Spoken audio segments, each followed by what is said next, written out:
जनता party के जिला के अध्यक्ष श्री उदयगिरी गोस्वामी जी,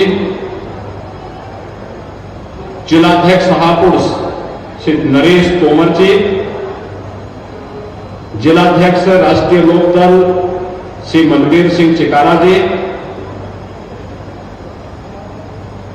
जिला पंचायत के अध्यक्ष श्री ललित तंवर जी, जिला पंचायत अध्यक्ष हापुड़ श्रीमती रेखा नागर जी, हमारे विधायकगण श्री राजीव तरारा जी, श्री महेंद्र सिंह खड़गवंशी जी, हरेंद्र सिंह तेवतिया जी, डॉक्टर हरीश सिंह ढिल्लो जी, पूर्व सांसद श्री देवेंद्र नागपाल जी, पूर्व विधायक श्रीमती संगीता चौहान जी, वेंकटेश्वरा समूह के चेयरमैन डॉक्टर सुधीर गिरी जी, और आज के इस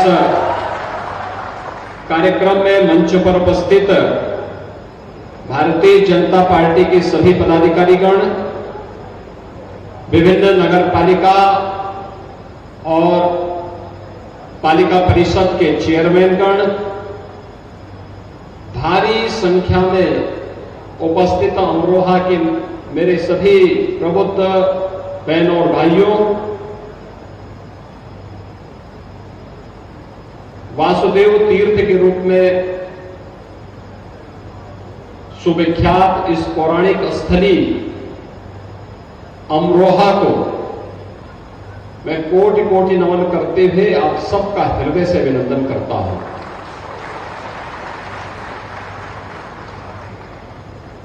बहनों और भाइयों, 2024 का लोकसभा का चुनाव घोषित हो चुका है। पहले चरण के मतदान संपन्न हो चुके हैं। दूसरे चरण के मतदान के लिए नामांकन की प्रक्रिया प्रारंभ हुई है। पहले चरण के जैसे ही नामांकन की प्रक्रिया पूरी हुई तो अब मतदान की तैयारी हो रही है, तो दूसरे चरण के लिए नामांकन की प्रक्रिया प्रारंभ हुई है। उन स्थितियों में कि चुनाव के दिन मतदान का प्रतिशत अच्छा रहे, लोकतंत्र के प्रति हम जन सामान्य को जागरूक कर सके और अपने लोकतांत्रिक अधिकार का सही इस्तेमाल कर सके, इसके लिए मैं अमरोहा जनपद के आप सभी प्रबुद्ध जनों के सामने आया हूं आपका आह्वान करने के लिए। यह आह्वान उसी प्रकार से करने के लिए मैं आया हूं जैसे कोई भी सांस्कृतिक आयोजन हो, कोई भी मांगलिक कार्यक्रम हो, अमरोहा के ढोलक के बगैर वह कार्यक्रम तो अधूरा ही माना जाएगा। ऐसे ही लोकतांत्रिक प्रक्रिया हो या समाज का कोई भी अन्य कार्यक्रम, प्रबुद्ध जन अगर उस व्यवस्था का हिस्सा नहीं है तो फिर वह अपने आप को अधूरा मानेगा, क्योंकि यह प्रबुद्ध वर्ग समाज का नेतृत्व वर्ग है।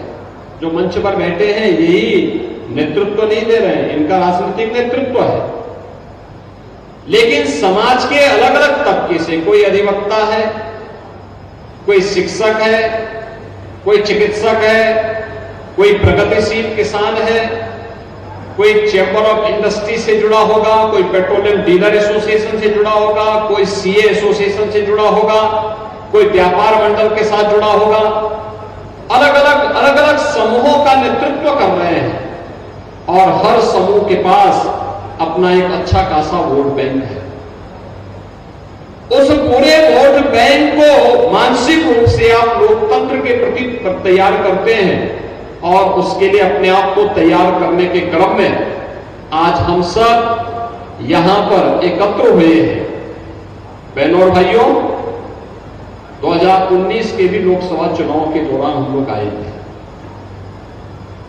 देखिए, एक वोट कैसे आपके लिए पहचान का संकट खड़ा कर सकता है और एक वोट कैसे देश की तकदीर और तस्वीर को बदल कर रख सकता है, यह आपके सामने है। 2014 में 2014 के पहले का भारत और 2014 के बाद का भारत आप देखिए। 2014 के पहले का भारत, देश के अंदर परस्पर अविश्वास का वातावरण था, अराजकता थी, अव्यवस्था थी, भ्रष्टाचार था, कदाचार था और देश की सीमाएं असुरक्षित थी। नक्सलवाद, उग्रवाद, अलगाववाद चरम पर था। तो दुनिया के अंदर भारत का सम्मान भी कम हुआ था। 2014 के बाद का भारत, दुनिया के अंदर भारत का सम्मान बढ़ा है, देश की सीमाएं सुरक्षित हुई हैं, आतंकवाद, नक्सलवाद का समाप्त हुआ है, देश के अंदर इंफ्रास्ट्रक्चर वर्ल्ड क्लास बना है, हाईवे, रेलवे। 2014 के पहले अमरोहा से दिल्ली की दूरी तय करने में 5 से 6 घंटे लगते थे।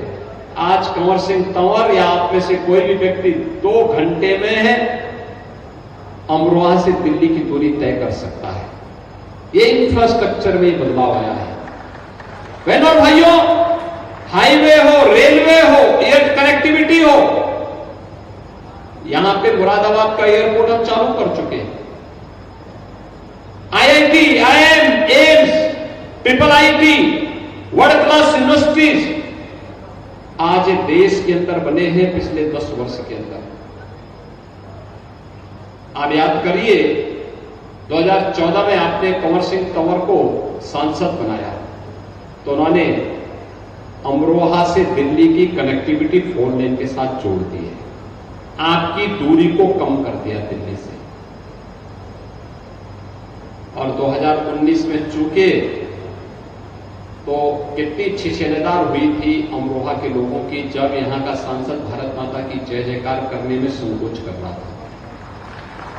बहनों और भाइयों, यही होता है वोट बैंक। एक वोट की कीमत क्या होती है?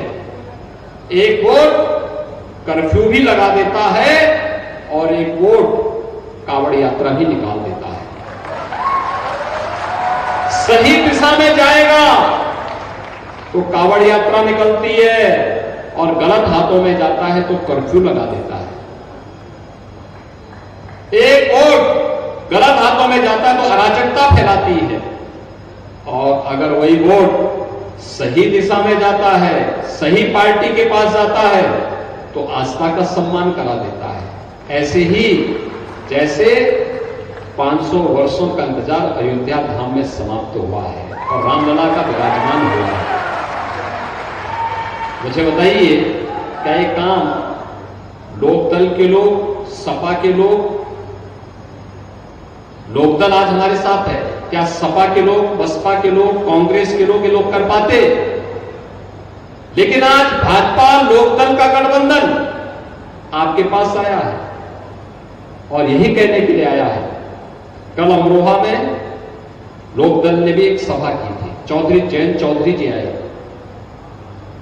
कितना बड़ा अवसर हमारे सामने है जब किसानों के मसीहा चौधरी चरण सिंह जी को भारत सरकार ने भारत रत्न से सम्मानित किया। बहनों और भाइयों, ये सम्मान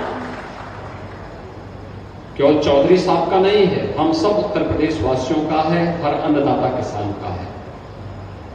क्योंकि देश के अन्नदाता किसान की आवाज को देश की संसद और देश की सरकार के पास आजादी के बाद पहली बार किसी ने उठाया था तो वह नाम था चौधरी चरण सिंह जी का। उन्होंने उस समय कहा था, भारत के विकास का रास्ता देश के खेत और खलिहानों से होकर के जाता है। अगर अन्नदाता किसान बदहाल होगा तो देश विकास नहीं कर सकता।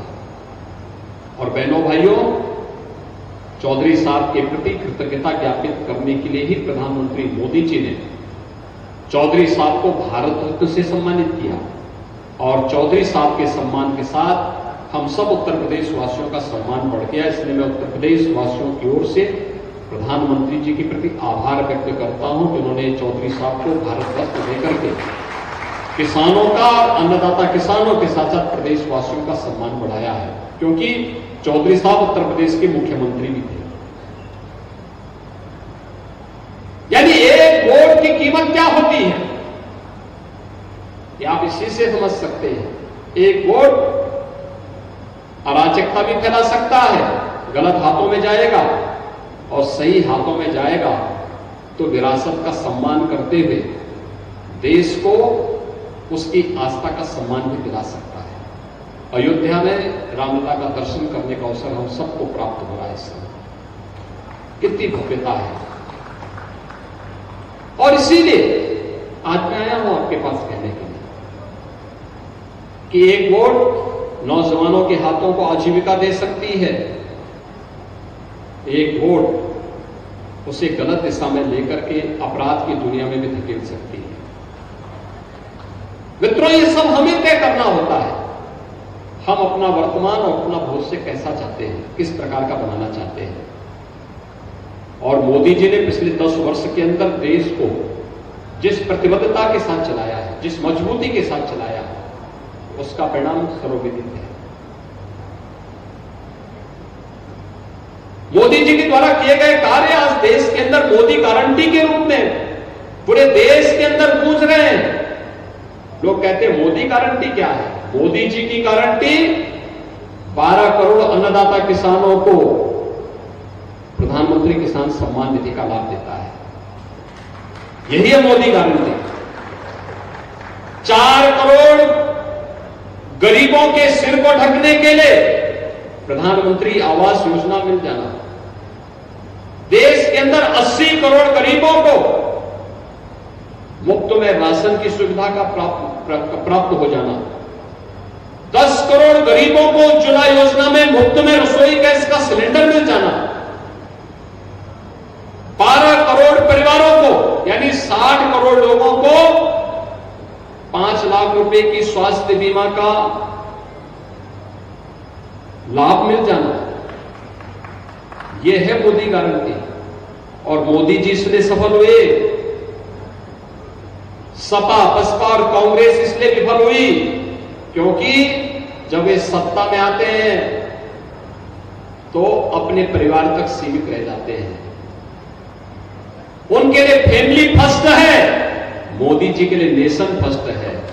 और मोदी जी ने कहा कि मेरे लिए तो 140 करोड़ भारतवासी ही मेरा परिवार है, और 140 करोड़ भारतवासियों की सेवा के लिए उन्होंने अपना पूरा जीवन समर्पित किया है।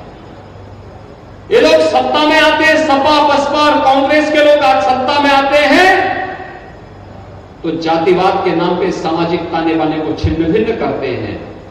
और मोदी जी सत्ता में आए तो उन्होंने कहा नहीं, मेरी सरकार हर भारतवासी के लिए, गांव के लिए, गरीब के लिए, किसान के लिए, नौजवान के लिए, महिलाओं के लिए, समाज के हर तबके के लिए कार्य करेगी। और इसके लिए मोदी जी ने नारा दिया, सबका साथ सबका विकास का। कांग्रेस सपा बसपा तुष्टीकरण की नीति पर चल करके आपकी आस्था के साथ खिलवाड़ करती थी, कावड़ यात्रा नहीं निकालने देती थी, पर्व और त्योहार नहीं मनाने देती थी।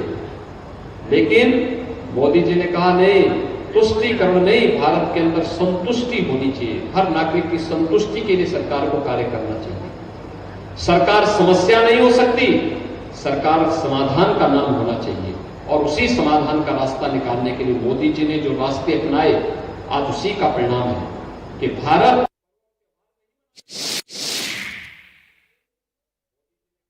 LIC लेकर आया है